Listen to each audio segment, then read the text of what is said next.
cover myself. All right, my glasses are fogging up right now. This is crazy. All right, on deck we have. Oh boy, I should have written this down. On deck we have David Migliaccio, who comes to stage right now. It's the Bohemian himself, Cole Scoble.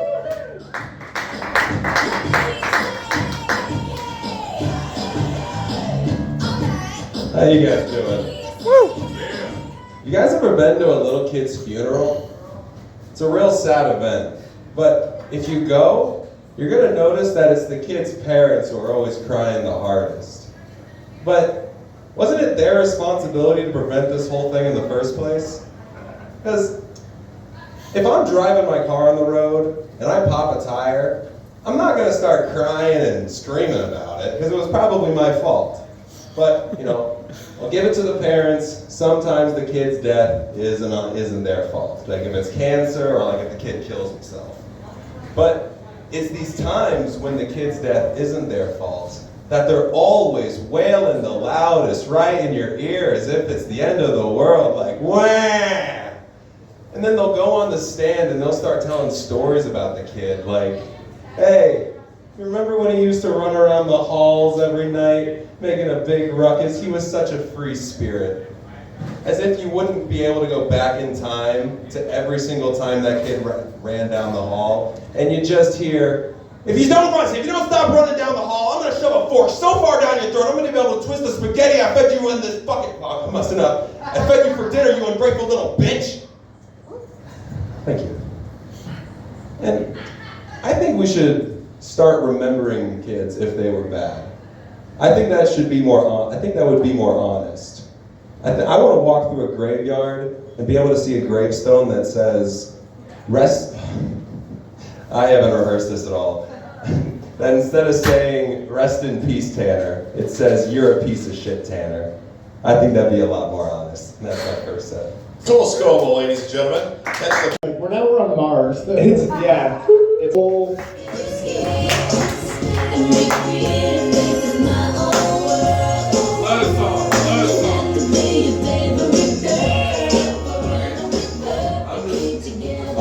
There we are. I'm just going to read straight from the paper because clearly I don't got this memorized.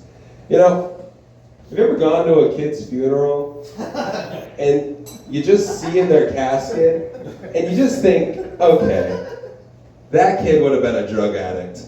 Because you can just tell by their eyes. Because, you know, you look in some kids' caskets and you can just tell that kid kind of had like a happy life. Like they got to go outside and like get hugged before they died. But for the other kid, that fucking no. There is one silver lining though about a kid dying who is going to become a drug addict. At least their grandparents got to see the funeral. Usually it's just the parents that get to see it. They get to save all the wailing and moaning for themselves. And if the kid's really lucky, maybe even the great-grandparents get to see the funeral. But I don't know if they're really gonna cry, because I bet being a great-grandparent, seeing your great-grandkid die, is like when you got a cat giving birth to a litter and one of them dies. It's just like someone to post on Facebook, you know?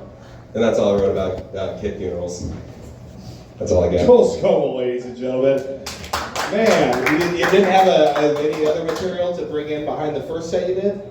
That was it. Okay, well, I was supposed to be 4 minutes, but I said it really fast. You did. You said it really fast, and then the second time you said it real slow, but it took less time somehow. Yeah. Okay, good. Well, that's what I like about you, Cole. You listen to instructions, and that's why I hired you at the company.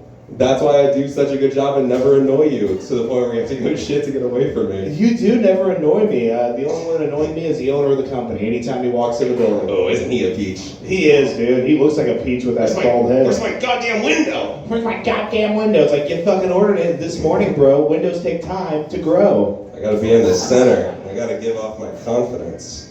Then does he just turn around and do his like little Instagram post like, hey? He's like, I hear you right before that. No, like, he does it at like he hands Cole the camera. He's like, record my Facebook The post. amount of times I've had to record his fucking Facebook post. He has you record it? Yes, and every single time he's like, oh, this is gonna be so cringe. Okay, Cole, this is so cringe that I'm doing this. Oh, Cole, I don't know why I'm doing this. And I just have to fucking endure it. That's what every woman who's ever slept with him says.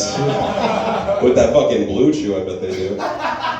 He's been all about the blue chew. What did he say? He almost ripped a bitch in half or something the other day? Yeah, probably the 13-year-old he was fucking. Oh. He tried to offer me a blue chew. Yeah? Just he was like, hey Cole, you want one? I was like, fucking no, I'm not at that time of my life. Yeah. I'm not 25. No, you're not 25 yet. He's just trying to get you to work hard. Oh, we're working hard there, brother. Trying to get your blood pumping out there. You should see our older coworker. His ass is always out. Yeah, you don't need a blue chew when Ed's around, do you? Oh no, I don't. Oh, man. Your boss is supposed to offer you cocaine, not blue chew. Oh, I wish, I'm dude. sure he will at some point.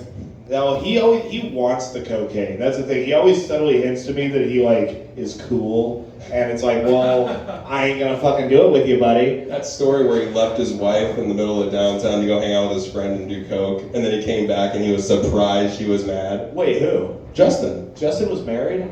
Well, he fiance. Oh, you coming to Fiance. Yeah. I didn't know that he did that. Well, that's so funny because he told the story to all three of us, so you just weren't listening. I often don't listen. I say, give me measurements and money. That's my job. Yeah, I want to talk to you for an hour. Stop being so emotionally dependent, Addie. Yeah. He said we'd get more done if I didn't bother him with all my personal issues. He told me that. And I went straight to the man at the time. We all just hear shit from him and go to the person he said it about and snitch immediately. See, because Justin pays my rent, but Addie's my boss. I listen to Addie. The other day, this girl that was like talking to him briefly, she was like, so like your employee really keeps annoying me. And I was like, he's the owner of the company. She's like, oh, I thought you were. I haven't told him that one yet. I'm waiting for our next argument. Are these Morgan's parents? Hi! Well, don't make it weird. You guys should have I killed all 4 minutes. Everyone was erupting in laughter. Yeah, big child funeral bit you did. It was a lot of fun. Terrence, I have a note here from his bit and it just says dead kids. Yeah, that mine says kid's death. Yeah. Have you ever been to a child's funeral before? Yeah, that's actually because Taryn told me to write personal stories. Why listen to her for comedy advice? She's a woman. That's why I didn't get laughs. Yeah, you gotta stop doing that. Fucking Christ. So you went to a child's funeral? Technically 19, it was my friend. You went to Oh, your friend was 19? Yeah. Well, that's an adult in the eyes of the law. But, yeah, that's why I didn't say the specific age. Okay. Well, so Wait, what'd you say? I said that's 19. I said, why'd you tell that joke? You don't need to be legal when it's necrophilia, Addie. Okay, that's my dead friend, so I get to say that joke. Cole Scoble, ladies and gentlemen. Let's hear it for him, huh? All right. Okay, on deck we have